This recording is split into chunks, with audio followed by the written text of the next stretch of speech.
Mambo haya matano usipoyajua hapa duniani utateseka sana.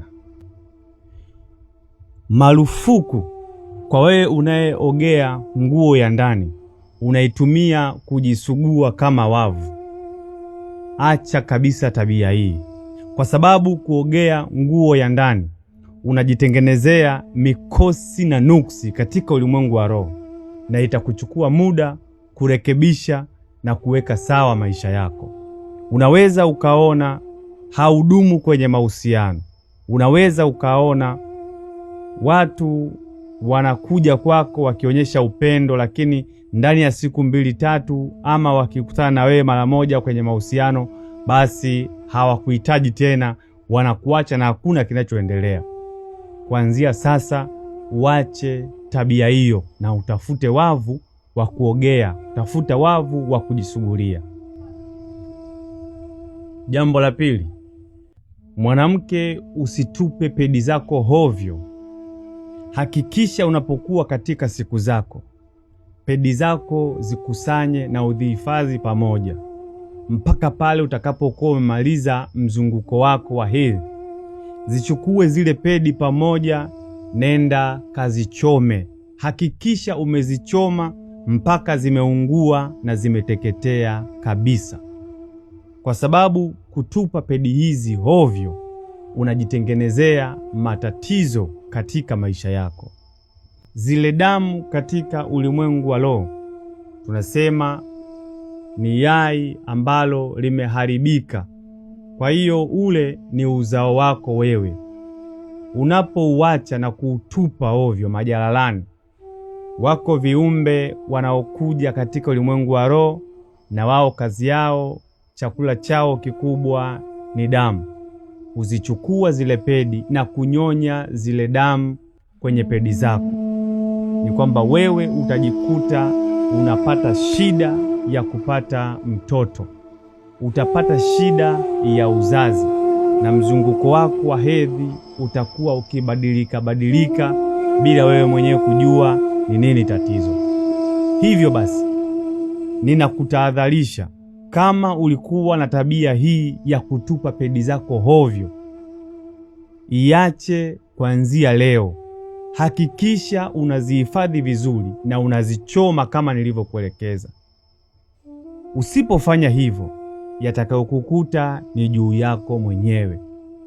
Namba 3, usipende kutolewa lunch ama dina mara kwa mara na bosi wako.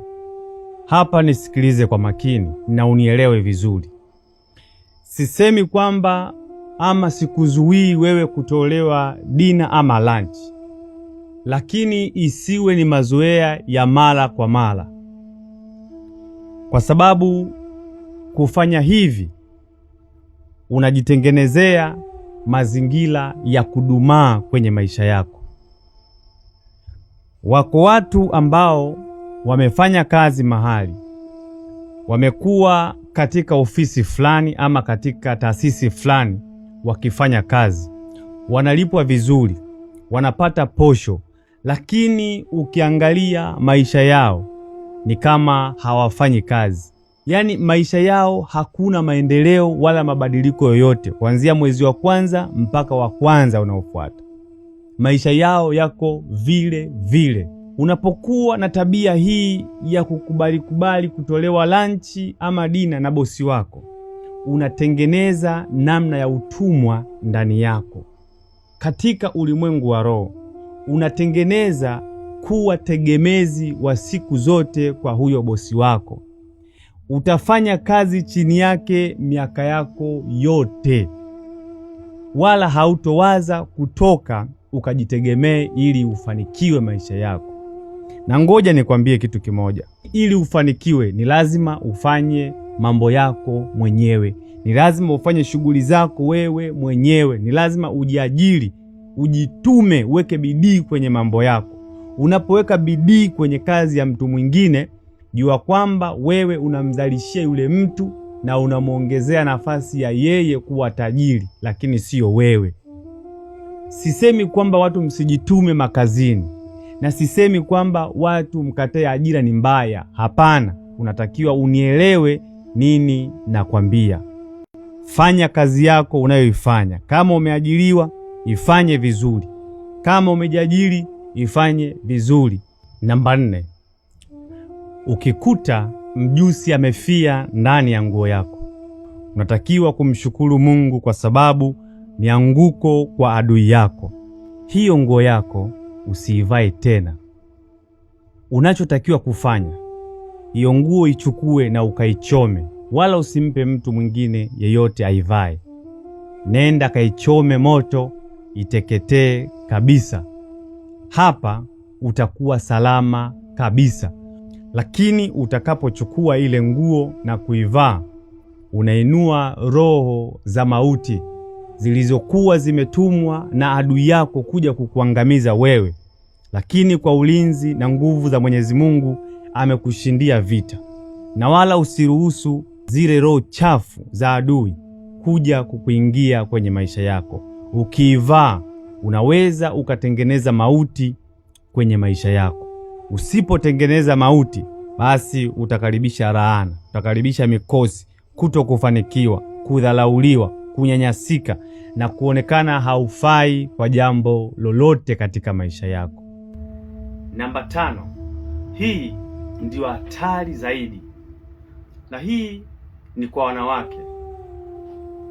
Mwanamke, ukiwa katika hedhi, ukiwa katika mzunguko wa siku zako, usithubutu kujitizama kwenye kioo. Kuna siku niliwaambia kujitizama kwenye kioo majira ya usiku ni vibaya, lakini hapa ninakwambia wewe mwanamke, ukiwa katika siku zako za hedhi, usithubutu kujitizama kwenye kioo, kwa sababu wewe mwili wako unakuwa ukitokwa na damu. Kumbuka, damu ni chakula cha mapepo na majini na roho chafu. Unapojitizama kwenye kioo, kioo wakati mwingine ni mlango wa mapepo na majini na roho chafu kuingia ndani kwako.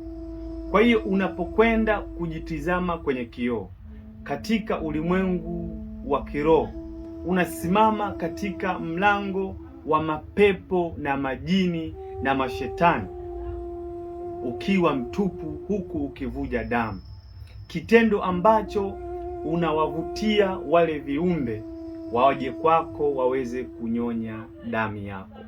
Ukifanya hivi, utajikuta unaanza kuumwa magonjwa usiyoyajua.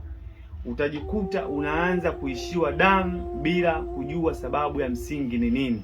Utapata maumivu ya kichwa sana, utapata maumivu ya tumbo sana kupita kawaida, kwa sababu umeruhusu wale viumbe waje kunyonya damu. Unachotakiwa kujua na kuelewa, kusimama mbele ya kioo ukiwa katika mzunguko wa siku zako za hedhi, umesimama katika mlango mbaya wa mapepo. Acha kabisa tabia hii. Kama ulikuwa unafanya hivi na haujakumbwa na tatizo lolote, basi mshukuru Mungu na usifanye hivi tena, kwa sababu sasa umejua na umesikia.